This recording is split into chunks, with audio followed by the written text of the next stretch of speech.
कोमल चिड़िया बचपन से ही अभागी थी। जब वो छोटी थी तो उसकी माँ की मृत्यु हो गई थी। तब उसके पिता ने दूसरी शादी कर ली। सौतेली माँ ने भी कोमल चिड़िया को खूब परेशान किया। ऐसे ही दुख सहते सहते वो बड़ी हो गई। एक दिन कोमल चिड़िया की शादी बंटी चिड़े से हो जाती है। चिड़िया की सास बहुत सख्त मिजाज की थी। वो कोमल चिड़िया पर बहुत अत्याचार करती थी। अरे ओ बहू, उठो, जल्दी से झाड़ू पोछा करके मेरे लिए चाय बना कर ले आओ। सावित्री अपनी बहू से हमेशा काम ही करवाती रहती। अगर वो थोड़ी देर भी बैठती तो उसे किसी दूसरे काम में लगा देती। बहू, तुम्हारे साथ जिन जिन पक्षियों की शादी हुई है, अब तक तो उनके बेटे हो चुके हैं। मैं बता रही हूँ, मुझे भी बेटा ही चाहिए। कुछ ही दिनों बाद कोमल चिड़िया एक अंडे को जन्म देती है, जिसमें से एक प्यारी चिड़िया बेटी बाहर आती है। जब सावित्री चिड़िया की बेटी को देखती है तो बहुत गुस्से में आ जाती है। अरे ओ कलमोही, बोला था ना कि बेटा चाहिए, बेटी नहीं। बंटी चिड़ा चुपचाप खड़ा अपनी माँ की बातें सुन रहा था। वो अपनी माँ को एक बार भी नहीं समझाता। अगली बार कोमल चिड़िया फिर से एक अंडे को जन्म देती है। सुन ले, अगर इस बार बेटा ना आया तो तेरी खैर नहीं होगी। लेकिन कुछ दिनों बाद उस अंडे से भी एक चिड़िया बेटी बाहर आती है। ये देखकर सावित्री आसमान सर पर उठा लेती है। ऐ ऊपर वाले, लगता है मुझे पोते का मुंह देखने को नहीं मिलेगा। ये बहू तो बहुत मनहूस है। तू ऐसा कर मेरे बेटे, तू दूसरी शादी कर ले।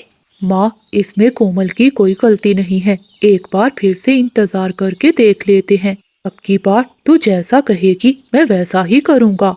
ऐसे ही कुछ दिन बीत जाते हैं। कुछ दिनों बाद कोमल चिड़िया फिर से एक बेटी को जन्म देती है।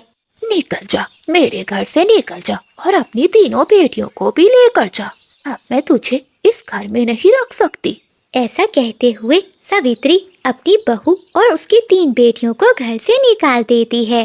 बंटी, तू चिंता नहीं कर, तेरी मैं शादी पारो चिड़िया से करवाऊंगी। वो बहुत सुंदर है। सावित्री अपने बेटे की शादी पारो चिड़िया से करवा देती है।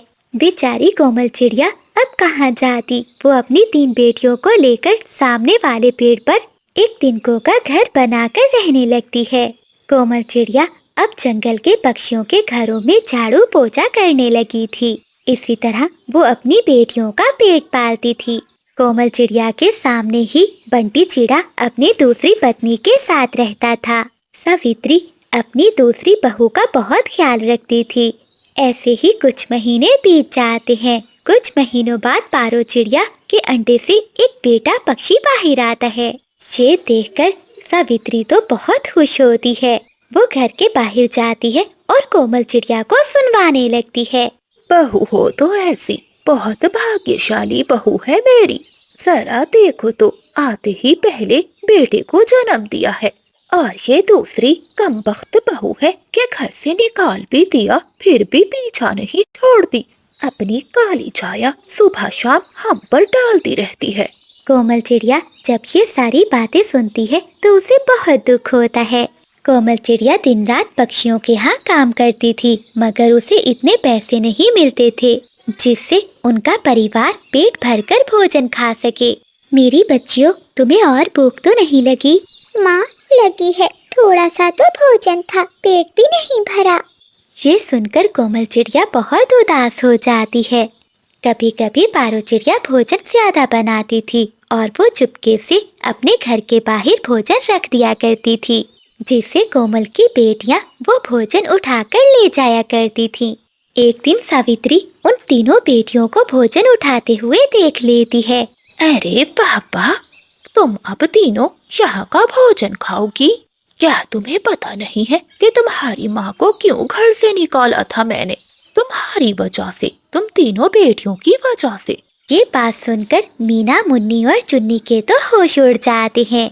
मीना अपनी बहनों से कहती है, अरे, मुझे तो लगा था इसमें मम्मा की गलती है, हमें क्यों निकाला गया? तो मुझे विश्वास ही नहीं हो रहा है कि हमारी वजह से मम्मा को निकाला गया है। मम्मा कितनी तकलीफें उठा रही है सिर्फ हमारी बेटी होने की वजह से। सावित्री वो भोजन उठाती है और सामने एक बिल्ली को डाल देती है। अपने सामने बिल्ली को भोजन खाता हुआ देखकर वो तीनों बच्चियां रोने लगती हैं। उसी समय एक सुंदर पक्षी वहां आती है। अरे, तुम्हें शर्म नहीं आती? तुमने इन छोटी बच्चियों को भोजन नहीं खाने दिया। जो भोजन था वो तुमने बिल्ली को डाल दिया। क्या तुम्हें इन बच्चियों का दर्द नहीं है? तभी कोमल चिड़िया वहां आती है और वो ये सब देखकर रोने लगती है। तभी वो सुंदर पक्षी एक परी के रूप में बदल जाती है।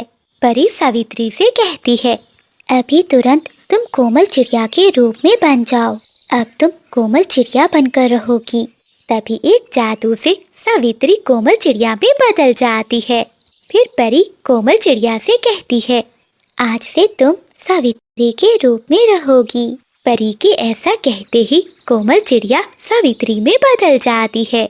कोमल चिड़िया सावित्री के रूप में उसके घर चली जाती है और सावित्री कोमल चिड़िया के रूप में जंगल के पक्षियों के घरों में काम करने चली जाती है। सावित्री ने कभी काम तो नहीं किया था, वो तो आराम से पड़े पड़े अपने घोंसले में ही भोजन खाती थी। इससे वो बहुत आलसी हो गई थी। तभी उस घर की मालकिन तोती आ जाती है। ढंग से काम नहीं करने आता क्या? आज कितनी देर हो गई, अभी तक तुमने बर्तन साफ नहीं किए, और हाँ, जो साफ किए हैं वो भी गंदे हैं। ऐसे सावित्री तोती की सारी बातें सुनती है और वहाँ से कव्वी के घर चली जाती है। वो बिजली कव्वी के घर बहुत फुर्ती से काम करती है, लेकिन अनाड़ी होने के कारण वो फर्श पर पड़ा हुआ पानी ठीक से साफ नहीं कर पाती। बिजली कव्वी जब वहाँ आती है तो वो पानी पर पाँव रखते ही नीचे गिर जाती है। हाय रे, मर गई मैं तो उठ भी नहीं पा रही। बिजली कव्वी उठती है और गुस्से में सावित्री से कहती है, कल तो तुमने कितना अच्छा काम किया था, आज क्या तुम्हारा दिमाग खराब हो गया है क्या? चुड़ैल कहीं की, मेरी कमर तोड़ कर रख दी। निकल जा मेरे घर से, अभी के अभी निकल जा। कल से अगर मुझे दिखाई दी तो तेरी टांगे तोड़ दूंगी। इसी तरह से जब सावित्री दूसरे पक्षियों के घर काम करने जाती है तो सभी पक्षी काम ठीक से ना करने के कारण सभी उसे घर से निकाल देते हैं। ए ऊपर वाले, ये मैं कैसी नर्क में आ गई। जब सावित्री चिड़िया के रूप में घर आती है तो उसकी बेटियां रोने लगती हैं। चुप कर जाओ, सुबह से सर में दर्द हो रहा है और ऊपर से तुम चिल्ला रही हो। चुप कर जाओ। लेकिन चिड़िया की बेटियां चुप नहीं होती। सावित्री को गुस्सा आता है और वो चिड़िया की तीनों बेटियों को मारने लगती है। सामने घर में जब कोमल चिड़िया, जो सावित्री के रूप में बनी बैठी थी, अपनी बच्चियों की आवाज सुनकर वहां आती है। वो अपनी बेटियों को वहां से लेकर अपनी सास के घर में आ जाती है। कोमल चिड़िया अपने पति और पारों से कहती है, आज से ये हमारे साथ ही रहेगी। माँ जी, मैं तो आपसे कब से कह रही हूँ कि कोमल और उनकी तीनों बेटियों को यहाँ ले आइए। हम सब साथ में रहेंगे तो कितना अच्छा लगेगा, लेकिन आपने ही मना किया हमेशा। सावित्री को सब पक्षी काम से निकाल देते हैं। अब तो वो भूख से तड़प रही थी। बहुत दुखी होकर वो एक कुएं में कूदने ही वाली थी कि तभी वो परी वहाँ आ जाती है। बस सावित्री, अब तुम्हें अपनी गलती का एहसास हो गया है। तुम्हें भूख और गरीबी का एहसास भी हो गया है। जाओ, जादू आज से खत्म हुआ। ऐसा कहते ही सावित्री फिर से अपने असली रूप में आ जाती है। उधर कोमल चिड़िया भी अपने असली रूप में आ जाती है।